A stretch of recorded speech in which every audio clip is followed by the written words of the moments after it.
Hello guys, welcome to bulls of India. So दोस्तों, शुरू करते हैं आज की वीडियो। तो आज सबसे पहले हम लोग एक बार निफ्टी मार्केट इंडाइसेस को देख लेते हैं। तो आज के दिन आप निफ्टी 50 में देख सकते हो 0.5% से थोड़ा सा ज़्यादा हमें तेज़ी आते हुए दिखा है। हालांकि ये बहुत बड़ा इंडेक्स है तो इसमें स्लो रिटर्न तो बनेगा देखते हुए, मतलब रिकवरी थोड़ा धीरे ही देखने को मिलेगा। देन अगले की बात करें, निफ्टी नेक्स्ट 50 की बात करें, देन निफ्टी 100, निफ्टी 200, निफ्टी 500 सब की बात करें तो लगभग 1 से 1.5% हमें रिटर्न आज के दिन बनाते हुए दिखा है। ठीक है। सो कल के दिन जितना गिरा था ऑलमोस्ट 80% रिकवरी आज के दिन हमें होते हुए दिखा है। इसीलिए बोलता हूँ दोस्तों, मार्केट में बने रहो। कल के दिन जो लोग मतलब डर के मारे सेल कर दिया होगा, ठीक है, जिन लोगों ने माल बेच दिया होगा, आज रो रहे होंगे एक कोने में बैठ के। इससे ज़्यादा क्या ही कर सकते हैं। ठीक है। सो बने रहना बहुत इंपॉर्टेंट है दोस्तों, क्योंकि आपको पता होना चाहिए आप जिस भी कंपनी में पैसा लगा रहे हो वो सही है। मार्केट इंडेक्स लेवल में भी गिरा है तो ठीक है, अगर वो कंपनी पर्सनली गिर रहा है तो गलत बात है। देन मिड कैप 50 की बात करें, Nifty mid cap 100, small cap की बात करें, स्मॉल कैप कल के दिन हमें लगभग 5% तो गिरते हुए दिखा था। और देखो, आधा से ज़्यादा कवर होते हुए हमें दिखाई देखने को मिल ही गया। सो आज के दिन विक्स भी हमें 13% का आसपास हमें चलते हुए दिखा। ठीक है, विक्स भी आज अच्छा परफॉर्मेंस किया। सो हालांकि हमें सब कंपनी में अच्छा परफॉर्मेंस आज देखने को मिला। इनफैक्ट लार्ज मिड का भी अगर हम देखें तो दोनों में 1.5% से ज़्यादा हमें तेज़ी आते हुए दिखा है। ठीक है। और सेक्टर की बात करें तो एफएमसीजी वगैरह वगैरह, मेटल, फार्मा, पीएसयू, रियलिटी, कल के दिन रियलिटी सबसे ज़्यादा गिरा था तो सबसे ज़्यादा रिकवरी रियलिटी में हुआ। देन कंज्यूमर में हुआ था, कंज्यूमर में सबसे ज़्यादा रिकवरी हुआ। देन पीएसयू बैंक्स में हुआ था सबसे ज़्यादा रिकवरी, इसमें भी देखने को मिला अच्छा खासा रिकवरी। देन इसमें अभी मार्केट क्लोज होने के टाइम पे हमें थोड़ा गिरते हुए दिखा, बट शुरुआती टाइम में अच्छा कर रहा था। देन निफ्टी बैंक की बात करें तो आज के दिन थोड़ा सा बैंक सेक्टर अगर बात बोला, आज एकदम न्यूट्रल सा परफॉर्मेंस था, बट सरकारी बैंक अच्छा परफॉर्मेंस करते हुए दिखा। कल के दिन अगर हम देखें तो प्राइवेट बैंक्स, अगर आप कल के वीडियो को देखो तो प्राइवेट बैंक कल जैसे तैसे टिक गया था। पीएसयू बैंक, जितने भी सरकारी बैंक है, धमाकेदार गिरावट हुआ था तो आज रिवर्स हो गया। ठीक है। देन फाइनेंशियल सर्विसेज की बात करें, जितने भी मतलब आज पैसों को लोगे जो बिजनेस है, जैसे कि एनबीएफसी हो गया, फाइनेंशियल सर्विसेज हो गया, देन बैंक्स हो गया, उन लोगों में आज न्यूट्रल परफॉर्मेंस देखने को मिला। और बाकी इसके अलावा हमें सब में निफ्टी आईटी की भी बात करें तो कल के दिन आईटी भी अच्छा खासा टूटने को देखने को मिला था, जो कि आज 2% के आसपास हमें भागते हुए दिखा। देन निफ्टी मेटल में भी आज अच्छा खासा तेजी आते हुए दिखा, 2.1% का। ठीक है। सो इंडेक्स लेवल में हमें ऑलमोस्ट रिकवरी होते हुए दिखा, क्योंकि बात ग्लोबल मार्केट का नहीं था। ठीक है। जितना भी हमें कल के दिन रिएक्शन होते हुए दिखा था वो ग्लोबल से नहीं था, मतलब जो भी इम्पैक्ट हुआ सिर्फ और सिर्फ इंडिया में ही था, तो इंडिया में रिकवरी हो गया। ठीक है। देन स्मॉल कैप और मिड कैप की ओर बढ़ते हैं, क्योंकि म्यूचुअल फंड ने कुछ इसके द्वारा बोला गया है, म्यूचुअल फंड के द्वारा, देन सेबी के द्वारा भी कुछ कुछ चीज़ें बोला गया है, तो जल्दी से उन चीज़ों को कवर करते हैं। सो दोस्तों, आप देख सकते हो mutual fund stress test, how it is designed to comply with SEBI rules of 15 days disclosures. ठीक है। सो मतलब क्या है, म्यूचुअल फंड की बात करें, एमएफ मतलब म्यूचुअल फंड है, म्यूचुअल फंड स्ट्रेस टेस्ट। ठीक है। सो इससे बोलने से पहले मैं एक चीज़ क्लियर कर देता हूँ, म्यूचुअल फंड ने भी एक मतलब सुनवाई दी है, उसमें म्यूचुअल फंड ने बोला है जितने भी small cap mid cap companies है वो कोई गलत नहीं है। ठीक है। मैंने कल के दिन भी बोला था अगर 10 कंपनीज है उनमें से एक गलत हो सकता है, बाकी 9 सही होगा। ठीक है। सो इसका मतलब ये नहीं है कि पूरा एंटायर सेक्टर खराब है।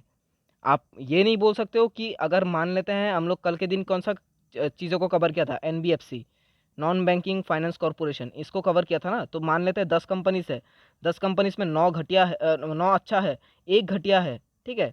सो हम पूरा सेक्टर को तो क्लोज नहीं कर सकते, एनबीएफसी सेक्टर को तो पूरा बंद नहीं करवा सकते ना।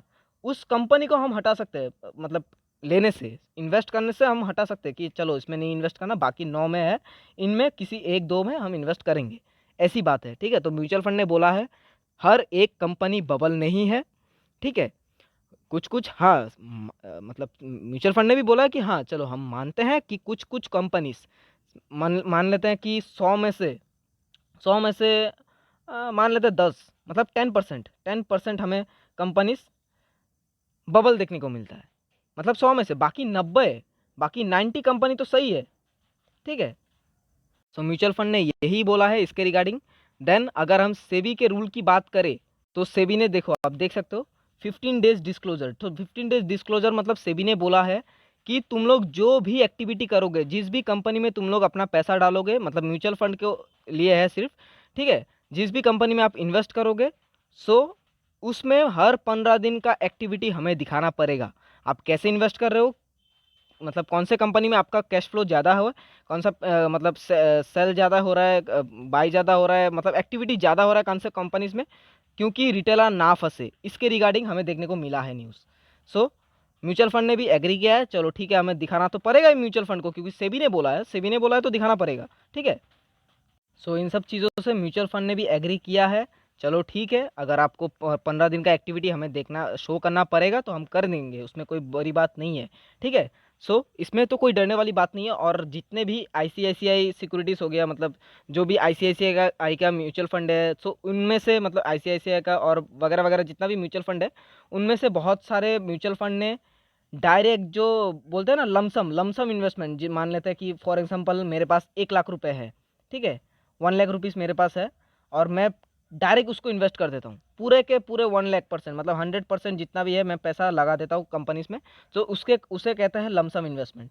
और अगर मान लेते हैं कि मैंने उसको 10 पार्ट कर दिया, मतलब इसमें 10 के करके मैं इन्वेस्ट कर रहा हूँ, तो इसे एक टाइप का एसआईपी बोलते हैं। तो आप जितने भी स्मॉल कैप म्यूचुअल फंड है या फिर मिड कैप म्यूचुअल फंड है, जो भी है, उसमें आप एसआईपी कर सकते हो, ठीक है, मतलब एसआईपी के द्वारा आप इन्वेस्ट कर सकते हो, बट लमसम अभी के लिए बंद है, ठीक है। और जल्दी ही शायद मार्केट म्यूचुअल फंड इस चीज़ों को खोल भी देगा, बट एक बोलते हैं ना कि बहुत बबल हो गया है बहुत सारे कंपनीज में, तो इसी के लिए अभी लमसम इन्वेस्टमेंट बंद कर दिया है, बट एसआईपी आप कभी भी करो, बहुत फायदेमंद है, ठीक है। देन दोस्तों बढ़ते हैं नेक्स्ट न्यूज़ में।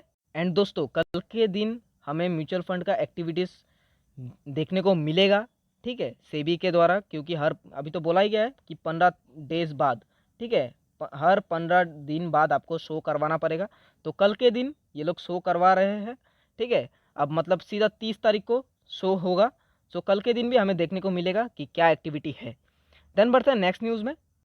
सो दोस्तों नेक्स्ट न्यूज़ की बात करें तो आप नाम देख सकते हो, गोपाल स्नैक्स, आज के दिन ये हमें लिस्ट होते हुए दिख गया है। हम इसके आईपीओ को कवर किया, मतलब मैंने इस आईपीओ को कवर किया था, ठीक है। सो इनके नंबर्स तो पर्सनली मेरे को अच्छा लगा, जितना भी एसेट रिजर्व्स में पैसा हम लोग देखे थे तो अच्छा लगा। बट कंपनी का मैं भी हमेशा बोलता हूँ कि जब भी आईपीओ अलॉट करो, आईपीओ अप्लाई करो, तो उससे पहले एक बार जीएमपी यानी ग्रे मार्केट प्रीमियम को एक बार देख लो। सो जिन लोगों ने भी नहीं देखा, जो भी अप्लाई किया, तो आप देख सकते हो आज के दिन 10% के लगभग हमें शेयर गिरते हुए दिखा है, ठीक है। सो इन सब गलतियों को सुधारो दोस्तों, ठीक है। हमेशा जो बोलता हूँ वो एक बार कोई भी बोले, मेरे कहने पे बोले, कोई एक्सपर्ट के द्वारा बोला जाए, कुछ भी न्यूज़ आए कोई भी पर्टिकुलर शेयर को लेके या फिर कोई भी पर्टिकुलर लर्निंग लेसन्स को लेके, तो एक बार उसके बारे में रिसर्च करो, पता करो कि सामने वाला जो बोल रहा है क्या ये सही है, क्या ये एप्लीकेबल है। अगर है तो उसे अप्लाई करो अपने लाइफ में, कोई गलत बात नहीं है। एक दूसरे का चीज़ें यूज़ करना, या आप कुछ कपड़े तो यूज़ नहीं कर रहे हो ना, आइडिया यूज़ कर रहे हो, तो आइडिया हर किसी का है, ठीक है। आइडिया कोई चोरी नहीं करता, आइडिया से आइडिया बनाओ, ठीक है। जैसे पैसे पैसे को बनाता है, लोहा लोहे को काटता है, वैसे आइडिया से भी आइडिया बना सकता है, ठीक है। सो गोपाल स्नैक्स आज के दिन हमें लिस्ट होते हुए दिखा है, हालांकि एफएमसीजी सेक्टर्स के हैं। सो इसके नंबर्स के द्वारा तो हर एक चीज़ तो अभी आया नहीं है, आज के दिन ही हमें लिस्ट होते हुए दिखा है। बट अगर कोई लेना चाहे तो उसके लिए मैं एक बार एनालाइज कर दे रहा हूँ।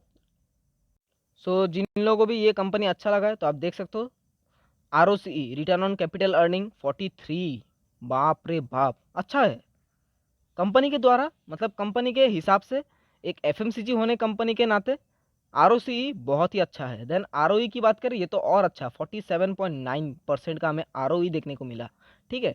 सो देखो मार्केट का जब कंडीशन खराब रहता है, कल के दिन तो आपको पता ही था कैसे हुआ, जो लोग शेयर मार्केट में, उनको पता है कि क्या घटिया गिरा कल मार्केट। सो ये इस चीज़ का रिएक्शन होता है आईपीओ में। आईपीओ अगर मार्केट ऊपर रहा तो ग्रे मार्केट प्रीमियम भी ऊपर रहता है, ठीक है। अगर ग्रे मार्केट प्रीमियम नीचे की तरफ है, सो आईपीओ भी हमें नीचे की तरफ ही आते हुए दिखेगा, ठीक है। सो ये सब चीज़ों को समझो, जब मार्केट में रहोगे, जब मार्केट को एनालाइज करोगे तो आपको आपको पता चलेगा धीरे धीरे। कंपटीटर की बात करें तो आप देख सकते हो, पहला है BBL, Varun beverages limited. Then agrochemical, sorry, हेत्सन एग्रो है। देन थर्ड में आता है बीकाजी फूड्स, जायडूस फोर्ड में है, अवंती अवंती है 5th में, देन KRBL 6 में आते हुए दिखा, एंड 7th में है मिस्टर बेक्टर फूड्स, ठीक है, Mrs Bector foods, and 8 number में हमें गोपाल स्नैक्स देखने को मिलता है। मतलब मार्केट कैप के हिसाब से होता है ये सब चीज़ें।